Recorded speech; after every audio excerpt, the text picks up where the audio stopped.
नमस्कार, MK news मध्ये आपणा सर्वांचे स्वागत आहे। परदेशी गल्लीतील 50 वर्षापूर्वीच्या रहिवाशांचे झाले स्नेहसंमेलन। संमेलनातून वाडा संस्कृतीला मिळाला उजाळा। नगर येथील कापड बाजार जवळ असणाऱ्या परदेशी गल्लीत सुमारे 50 वर्षांपूर्वी वाड्यामध्ये असंख्य कुटुंबे राहत होती। व्यवसायानिमित्त ती इतरत्र गेली तर काही बंगल्यांमध्ये राहायला गेली। या सर्व रहिवाशांचे एकत्रित संमेलन नुकतेच पार पडले। यावेळी नगरमध्ये असणाऱ्या पूर्वीच्या वाडा संस्कृतीला उजाळा मिळाला व प्रत्येकानेच आपले वाड्यातील राहतानाचे अनुभव कथन केले। या संमेलनाची संकल्पना दीपक तलरेजा यांची होती। यावेळी अमृतलाल मुनोत, बोरा गांधी, मुनोत, देवी सोहोनी, पवार, संचेती कोठारी नहार, तलरेजा आदी कुटुंबियांसह सध्या गल्लीत राहणारे कुटुंब उपस्थित होते। संमेलनात सहकार्य बन्सीलाल शाह, प्रमोद शाह व त्यांच्या कुटुंबियांनी केले। कार्यक्रमाचे संयोजन जयकुमार शिंगवे यांनी केले। कार्यक्रमाचा प्रारंभ गल्लीतील मारुती मंदिरात आरती करून करण्यात आला। नंतर हास्य क्लबच्या योगाबद्दल माहिती देण्यात आली व गल्लीतील सध्याच्या रहिवाशांनी जुन्या रहिवाशांचे स्वागत केले। यावेळी सोहनीताईंनी निसर्ग गीत गायन केले। नंतर जैन मंदिरात सर्वांनी सात्विक भोजन केले। यावेळी विश्वास सोनी यांनी नगर शहरावर 400च्या वर लेख लिहिले। तसेच त्यांचे पुस्तक रूपाने प्रकाशित करण्याचा मानस दीपक तलरेजा व गल्लीतील रहिवाशांनी यावेळी केला।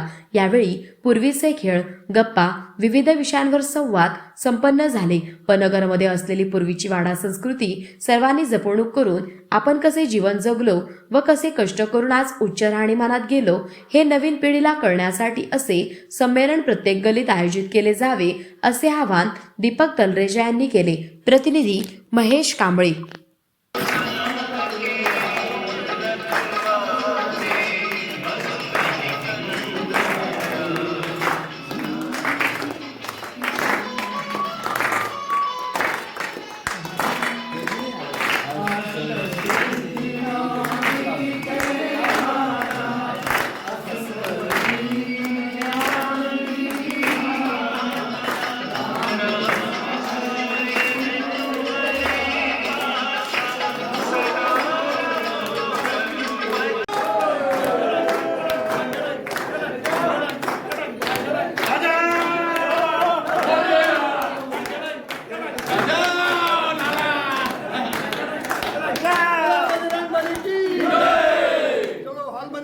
नमस्कार मित्रांनो, मी दीपक गिरधारीलाल तलरेजा। सर्वप्रथम आपल्या परदेशी गल्ली तरुण मंडळाच्या वतीने मित्र मंडळाच्या वतीने जो आज कार्यक्रम केलेला आहे स्नेहबंध मेळावा, हा मला वाटतं नगर शहरातील हा पहिला कार्यक्रम आहे की आजकाल लोक वाडा संस्कृती, गल्ली संस्कृती विसरलेले आहेत।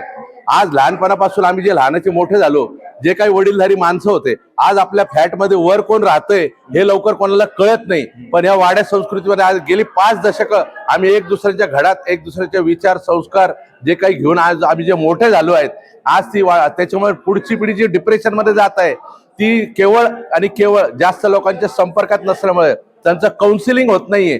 तर पुढच्या पिढीसाठी हा नक्कीच एक चांगला उपक्रम राहील। तर सर्व नगरकरांना मी विनंती करेल की सर्वांनी आपल्या पुढच्या पिढीला आपली मोठे लोक कोण होती, कशी होती, ती कशी लहानाची मोठी झाली, ते अशिक्षित असताना त्यांनी आपल्याला सुशिक्षित केलं, शिक्षित केलं, आणि आपल्याला पुढच्या पिढीला शिक्षित कसा करता येईल त्या त्यांनी मोठ्या लोकांनी आम्हाला विद्वान बनवलं, पण आपल्याला पुढच्या पिढीला विद्यावान कसा बनवता येईल त्यांनी आम्हाला हायली क्वालिफाईड केलं, पण आम्हाला आमच्या मुलाला वेल क्वालिफाईड कसं करता येईल या गोष्टींचा आज कार्यक्रमासाठी आमचे विश्वास सोनी सर खास पुण्याहून दर्शनासाठी इथं आलेले आहेत। मी सर्वप्रथम त्यांच्या सर्वांच्या वतीनं, परदेशी गल्लीच्या वतीनं आभार प्रकट करतो आणि सर्व परदेशी गल्लीचे जेवढे लोक आहेत इथं गोळा झाले त्या सर्वांचा मी आभार प्रकट करतो। आणि या कार्यक्रमाला आम्हाला जयकुमारजी शिंगवी, बाळासाहेब मुनोत यांनी जे काही सहकार्य केलं त्याबद्दल त्यांच्या मनापासून आभार मानतो। धन्यवाद। नगरकरांनो नमस्कार। आज आम्ही कापड बाजारातल्या परदेशी गल्लीतले रहिवासी आज 28 डिसेंबर रोजी आम्ही एकत्र आलेलो आहोत। साधारणपणे 50 ते 60 वर्षांनी आम्ही मित्र एकत्र भेटत आहोत आणि लहानपणीच्या ज्या काही आमच्या गोष्टी आहेत, जे काही आम्ही खेळ खेळलेले आहेत, जे काही आमची एकत्र कुटुंब पद्धती होती त्याला आम्ही आज उजाळा देणार आहोत। तर आज तिथं सोनीवाडा, मुनोतवाडा, खिस्तीवाडा, लुण्या भवन, बाबूशेठ वाडा, अशा वेगवेगळ्या वाड्यामध्ये जी कुटुंब राहत होती ती कुटुंब आज इथे एकत्र झालेली आहेत आणि अतिशय छान पद्धतीने ते एन्जॉय करतायत, एकमेकांची ओळख करून देतात. आज आम्ही परदेशी गल्लीमध्ये राहत नसलो तरी परदेशी गल्ली आमच्या हृदयात आहे. प्रत्येक शब्द, प्रत्येक गोष्ट आज गल्लीतली आम्हाला आठवत आहे आणि या गल्लीमुळेच आम्ही आज मोठे झालेलो आहोत. सगळेजण वेगवेगळे आपले व्यवसाय सांभाळत आहेत, वेगवेगळ्या पदावर काम करत आहेत. ही कृपा फक्त परदेशी गल्लीतल्या बजरंग दलीची आहे आणि आम्हाला या परदेशी गल्लीतल्या लोकांनी जे सहकार्य केलं त्याच्यामुळे आम्ही आज मोठे झालेलो आहोत आणि तो आनंद साजरा करण्यासाठी आज आम्ही या ठिकाणी जमलेलो आहोत. मी आमच्या शहा सरांना खूप धन्यवाद देतो की त्यांनी अतिशय त्यांचा हाल इथं उपलब्ध करून दिला. त्याचबरोबर माझा भावापेक्षाही खूप मोठा दीपक तलरेजा यांनी इथं अतिशय चांगली व्यवस्था केली, तर त्याचाही मी खूप आभारी आहे. आणि आमचं विनोद भाऊ यांनी आम्हाला सगळ्याला योगा शिकवला, व्यायाम करायला शिकवला. तर ह्या सगळ्या लोकांचा परदेशी गल्लीमध्ये जे जे आमच्या बरोबर राहत होते त्यांचा मी आभारी आहे. आणि आज देव कृपेने, मारुती कृपेने आणि आमच्या महावीर स्वामीच्या कृपेने आमच्या सगळ्यांच्या तब्येती खूप चांगल्या आहेत आणि आमची मुलं बाळ अतिशय आनंदात जीवन जगत आहेत. ती फक्त परदेशी गल्लीची कृपा. धन्यवाद. जय हो, जय हो, जय हो. परदेशी गल्लीमधल्या जुन्या लोकांची भोजनाची अतिशय चांगली व्यवस्था केली, त्याबद्दल आम्ही परदेशी गल्लीतले सगळं मित्रमंडळ त्यांचे आभारी आहोत आणि त्यांचा या निमित्ताने आम्ही सत्कार करतो.